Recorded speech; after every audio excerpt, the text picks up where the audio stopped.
taon na. Hindi ba kayo nagtataka? 3,000 lang ang personnel, ang tauhan ng ahensyang ito. Bakit? Para madaling kontrolin. Diba? Para gawing sindikato. Tangina.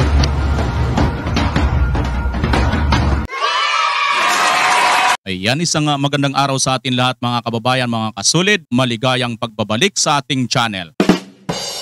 At sa araw na ito ay mayroon po tayong re-reactionan na video. Kabayan, OMG, dahil si Angie Bautista ay binasted ni Katapang.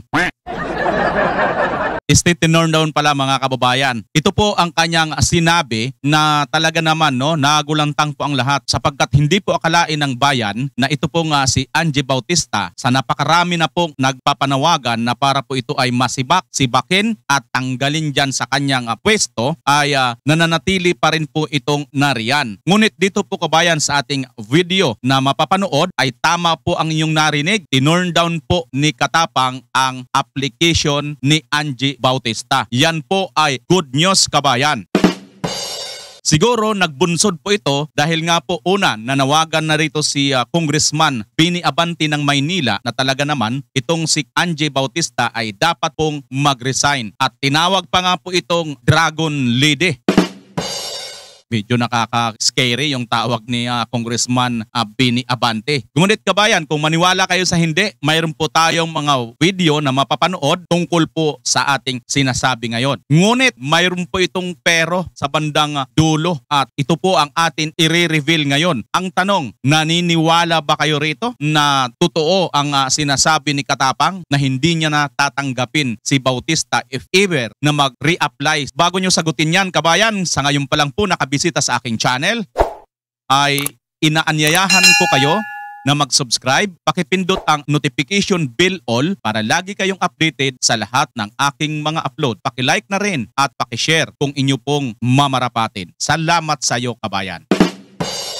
Nauna na nga po nung sa mga kasagsagan ng ginanap na hearing sa Kongreso at saka sa Senado, dito nga po ay nakapagsalita si Congressman Bini Abante na nanawagan siya na mag-resign itong si Angie Bautista. Sapagkat sa nauna na pong mga report at mga balita ay mukhang nag-leave of absence po ito mula doon nga sa marami na pong samut-saring hindi maipaliwanag na naglalabasan po ng mga katanungan patungkol nga sa nangyari dyan sa Bucor. Ngayon kabayan, ang una nyong mapapanood ay ang panawagan, matigas na panawagan ni Congressman Bini Abante para nga po mag-resign itong si Angie Bautista. Panoorin natin sabay-sabay. I am calling for the resignation of this madam in Bucor. I'm calling it. Kami kasing question na hindi mo sinasagot eh. Dapat, hindi ka mag-force retirement, mag-resign ka na. Yun lang.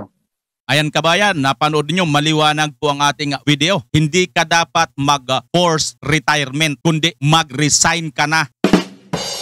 Angie Bautista, sabi ni Congressman Bini Abante ng Maynila. Siguro dahil na rin po sa mga nakita ni Congressman Bini Abante na mga hindi mapaliwanag kung anuman ang mga nangyayari po dyan sa Bucor. Dito nga sa natakasan sila kay Michael Cataroha na hindi rin po nila mapaliwanag nung una kung paano po ito nakatakas ba or pinatakas or sadya lang pong nagtatago dyan sa loob ng bilibid. Kung kaya't ito nga po ang nagbunsod sa samut-saring kuminto ng taong bayan at ito nga si Congressman Bini Abante ay matigas po niyang ipinanawagan na ito pong si Angie dapat nga po ay mag-resign at hindi lang po basta mag-force resignation kundi mag-resign po talaga dapat.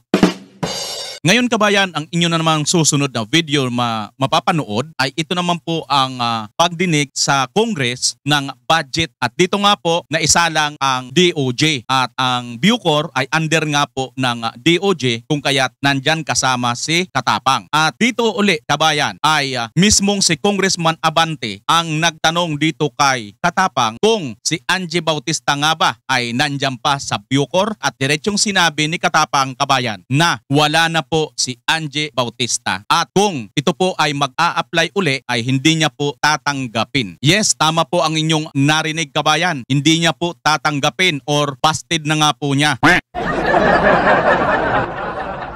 Kabayan, ito turn down daw po niya kung sakali itong si Angie Bautista ay magpasa uli ng panibagong application or mag-apply nga po uli para magtrabaho dyan nga sa Bucor. Kabayan, panoorin po natin ito. Then after nitong mapanood natin ay mayroon akong ipapakita sa inyo na message at kayo na po ang humusga kung sino po ang nagsasabi ng totoo dito.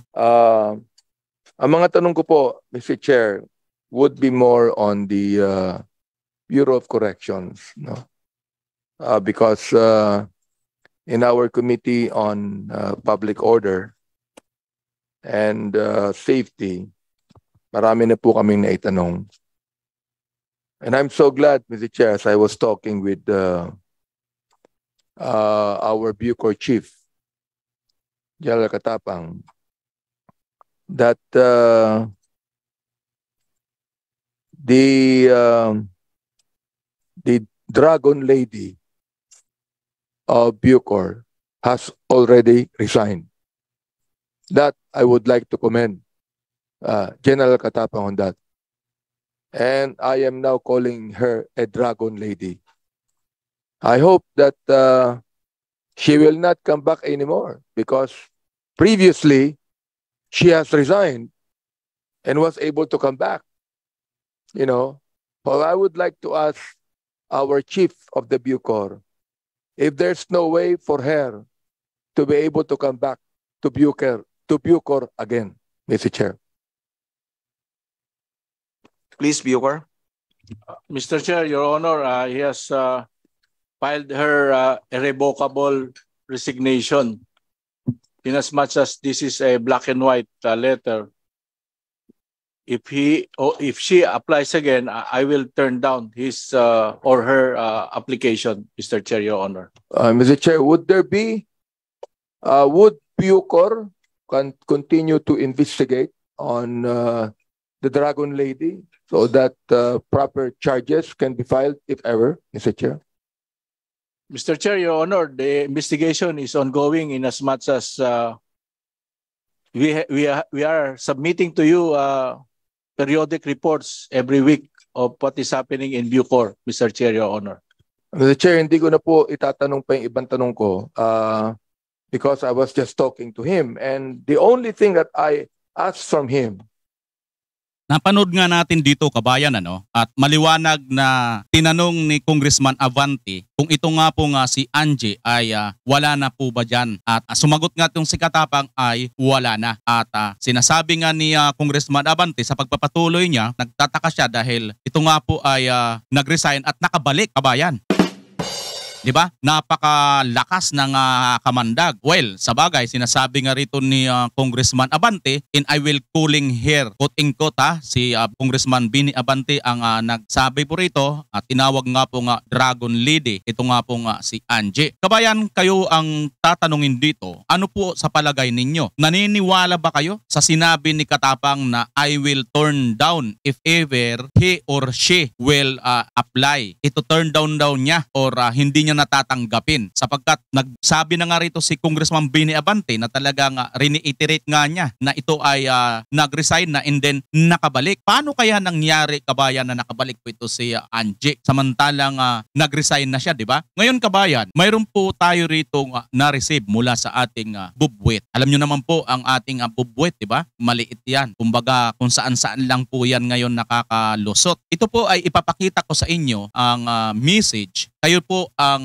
bahala kung papaniwalaan po ninyo ito or hindi. Pero ayon po sa ating bubwet ay mayroon pong ganitong pag-uusap ang isang di umano abogado na sinasabi doon nga po sa chief investigator na itong si Angie ay tatanggapin at kukunin daw di umano muli ni Katapang. Ang tanong dito kabayan, di ba mukhang mayroon pa naman pagdinig dyan sa Kongreso? Makikita kaya ito ni Congressman Bini Abante or mala malalaman kaya nila kung sakasakali, kabayan, na magkatotoo nga po itong source na nagmumula dito sa ating bubwet? Abangan po natin ang susunod na kabanata riyan. Ngunit ipapakita ko po sa inyo at blinar ko lang po, tinago ko lang ang maaring pagkakakilanlang ng ating source at yung attorney na nagsasabi rito. Babasahin ko po rito sa aking cellphone at basahin nyo rin po dyan sa aking monitor. Sabayan nyo ako. Pakisuyo kay Sir Chief Investigation na isubmit yung pinirmahan ko po kagabi. Ipagawa na rin po yung Certificate of Incorporation ng cooperative. Kukunin daw ni Sir DJ si Ma'am Angie as counter-intelligence daw sa CIW. Kaya for information ng lahat ng personnel, make sure lahat ng ginagawa nyo above board. Ayon pa dito sa ating bubwet, sa sunod niyang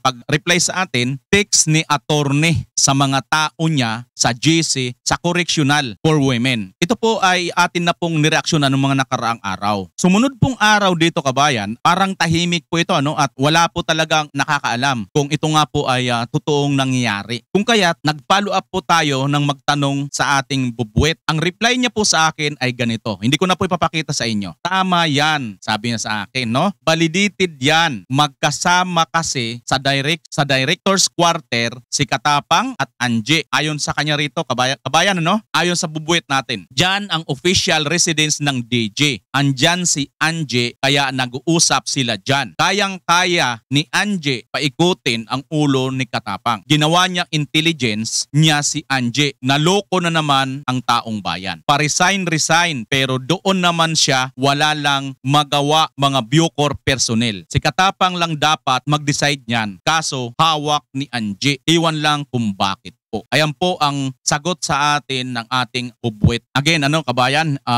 ito po ay ayon po sa ating bubwet. Hindi po natin ito, kaya nga po tinatakpan natin ang mga pagkakakilanlan kung sino po ang nag-forward or kanino po yan galing or sino po yung attorney na tinutukoy dyan for the protection na rin po ng lahat. Pero kabayan, alam nyo naman po siguro kung wala pong usok, wala pong apoy, di ba? So, kayo na po ang bahala, kabayan, mag-analyze. Bibigyan ko lang kayo ng clue. 'Di ba mismo na rin si Congressman na Bini Abante ay nagtaka sapagkat nalaman po niya na nag-resign na po ito, ngunit hindi niya rin po malaman kung paano po ito nakabalik. Kung kayo po ang tatanungin, ano po ang inyong mga opinion at mga pag-analyze patungkol po sa mga isyung ito. Kung ano po ang inyong sagot at inyong mga opinion, kabayan, i-focus po natin sa issue. Wala pong personalan dito, public opinion po ang ating pinag-usapan, kabayan. Muli po, si BMR Channel ang una sa lahat nagpapasalamat sa Diyos at sa inyo na walang humpay na sumusuporta kay General Bantag. Panalangin po natin si General Bantag na sana po ligtas siya at nasa maayos ang kalagayan sa mga araw at oras na ito. Siyempre, ang ating panawagan, kung galit ka sa droga, magbantag ka. At always, Pilipinas, alam mo na ang ibig sabihin yan. Bye-bye po.